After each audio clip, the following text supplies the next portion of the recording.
Skanör and Falsterbo were well known as far back as the Middle Ages. Hanseatic tradesmen were the first to find the two towns. They travelled north from the cities on the North Sea coast, along Denmark, rounded the Danish north tip, and then travelled south between Denmark and Sweden. They arrived first at the northern part of the Skanör Falsterbo peninsula, where they settled down and obtained permission from the Danish king to carry on trade in specified areas. It was at about this time that the Danish bailiff had the first stronghold built north of the church in Skanör. Today, a grass-grown hill surrounded by parts of double moats is all that remains. The shallow waters and reefs along the peninsula were dangerous, so the Danish king, this part of Sweden was Danish at the time, authorized the Dominican monks to take wood from the royal forest for a log fire to be used for guidance for seafarers in 1222. This was the first beacon in Scandinavia.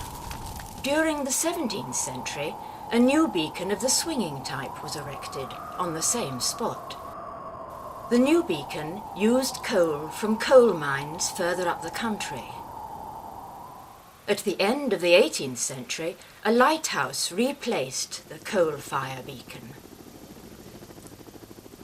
After several modernizations, it served with increasing brightness until it was removed from the lighthouse list in 1990. From the Middle Ages, we move quickly to the 18th century.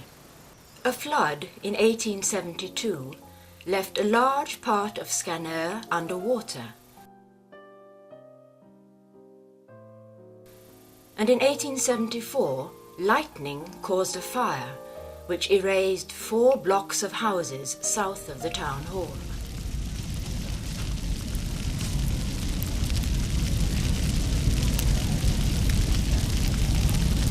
A second fire hit 11 years later as a result of careless coffee cooking in a house north of the church. Almost all remaining houses were destroyed. Only the church, the town hall, and the eastern parts of the town, together with some scattered houses, remained intact. A new town plan for Skanör from 1876 could at last be put into use after the fire. Old, narrow and crooked streets were straightened, made wider, and a new Skanör started to develop. Falsterbo also got a new town plan in 1876. This plan could be applied earlier than anticipated because Falsterbo also suffered from disastrous fires. In 1896, an exploding oil stove caused a major fire that erased large parts of the town on both sides of Storgatan.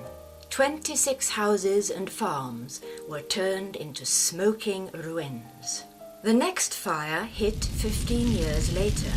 In 1911, a chimney fire totally destroyed several farms and houses round Storgatan and Gamlegatan. After the fires, the new town plan could be applied, but only where the destroyed houses had once stood. Carl von Linné describes Skanör as being a small place with thatched-roofed houses, narrow and crooked streets, and not nearly as impressive as its history claims. Even less impressive is Falsterbo, according to Linné, with shifting sand covering all streets and open places. At the end of the 18th century, it was decided to build a new road, but agreement could not be reached as to which direction it should take, until a farmer, whose sow had recently had piglets, suggested he should take the sow to where the old road divided.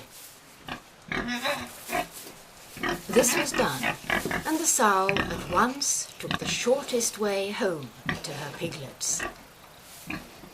The new gravel road followed this route, and remained until the present road was constructed and opened in 1933, by the local governor leading a cortege of cars. The Skanör Falsterbo Railway was established at the beginning of the 20th century, and in 1904 the railway connecting Malmö and Skanör Falsterbo was opened. Swedish Railways took over the railway soon after 1940 and controlled the traffic until 1971, when it was decided that the railway should be closed down due to too few passengers. Meanwhile, the number of permanent residents in Höllviken as well as in Skanör Falsterbo had increased, and now better road connections were built. The population has increased from 1,500 in 1965 to about 7,000 in 2004. Today, the limited access to land with building permission makes only an insignificant population increase possible. Visitors stay at hotels in the area or at houses which are hired out during the summer. Those with caravans can choose to stay at Jungen's camping site in Falsterbo, which has sites for 380 caravans, as well as 16 well-equipped cottages.